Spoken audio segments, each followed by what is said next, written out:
ಅಂದ್ರೆ ಇನ್ನ ಮಾಡ್ಲಾಕ್ತಿವಿ, ಮತ್ತೆ ಒಂದಿನ 2 ದಿನ ಅದು ಗ್ಯಾಪ್ ಆದ್ರೆ ಏನೋ ಅಂತ ಏನೋ ಅನ್ಸೋದಿಲ್ಲ. ನೀವು ಅಜ್ಞಾನದಲ್ಲಿದ್ದೀರಿ ಅಂತ ನಿಮ್ಮ ಪ್ರಶ್ನೆಯಲ್ಲೇ ಗೊತ್ತಾಗುತ್ತೆ. 1 ದಿನ 2 ದಿನ ಊಟ ಮಾಡದೆ ತಪ್ಪಿದ್ದೀರಾ? ನನ್ನ ಪ್ರಶ್ನೆ ನಿಮಗೆ. 1 ದಿನ 2 ದಿನ ಟಾಯ್ಲೆಟ್ ಯೂರಿನ್ ಪಾಸ್ ಮಾಡದೆ ಇದ್ದಿದ್ದೀರಾ? ಉತ್ತರವಿಲ್ಲ. ಅದೇಂಗ್ ಸಾಧ್ಯ? ಅದೇಂಗ್ ಸಾಧ್ಯ? ಹಸು ಕಳ್ತನ ಮಾಡಿ ಊಟ ತಿನ್ನೋನತ್ತೆ, ಆ ಟಾಯ್ಲೆಟ್ ಸಿಗೋ ಜಾಗ ಎಲ್ಲಿ ಸಿಗುತ್ತೋ ಅಲ್ಲಿ ಟಾಯ್ಲೆಟ್ ಹೋಗೋನತ್ತೆ.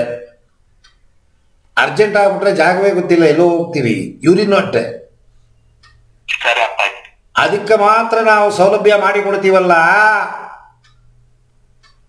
ಇದಕ್ಕೆ ಯಾಕೆ? ನಾನು ಟ್ರೈನಲ್ಲಿ ಟ್ರಾವೆಲ್ ಮಾಡುವಾಗ ಧ್ಯಾನ ಮಾಡಿದ್ದೀನಿ, ಬಸ್ಸಲ್ಲಿ ಕೂತ್ಕೊಂಡು ಧ್ಯಾನ ಮಾಡಿದ್ದೀನಿ. ಮನಸ್ಸಿದ್ದರ ಮಾರ್ಗ ಮಾಡಬೇಕು ಅಂತನ್ನೋ ಶಿಸ್ತು, ಯಮ ನಿಯಮ ಅದನ್ನೇ ಹೇಳಿಕೊಟ್ಟಿದ್ದು ನಾನು. ಶಿಸ್ತು ಮತ್ತೆ ಸೆಲ್ಫ್ ಕಂಟ್ರೋಲ್, ಇದೆರಡು ಇದ್ದರೆ ಮಾತ್ರ ಆಧ್ಯಾತ್ಮದ ಒಳಗಡೆ ನುಗ್ಗಕ್ಕೆ ಅರ್ಹತೆ.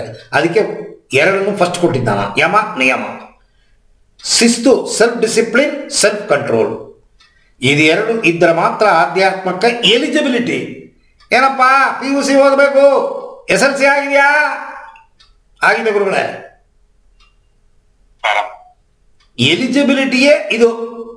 ಯಮ ನಿಯಮ, ಆಸನ, ಪ್ರಾಣಾಯಾಮ, ಪ್ರತ್ಯಾಹಾರ, ಧಾರಣ ಇಷ್ಟನ್ನು ಮಾಡಿಬಿಟ್ರೆ ಮಿಡ್ ನೈಟು 12 ಗಂಟೆ 1 ಗಂಟೆ ಬಸ್ಸು ಬಿಟ್ಟು ಬಂದು ಇಳಿದಿದ್ದೀನಿ, ಕೂತ್ಕೊಂಡು ಧ್ಯಾನ ಮಾಡಿದ್ದೀನಿ.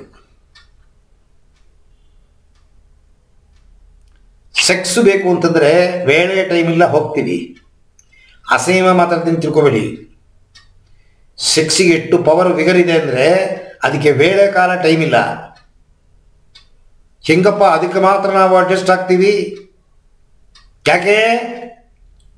ಅದು ಬೇಕು, ಹಾಗೆ ಇದನ್ನು ಬೇಕು, ಹಾಗೆ ಮಾಡ್ಕೊಳ್ಳಿ.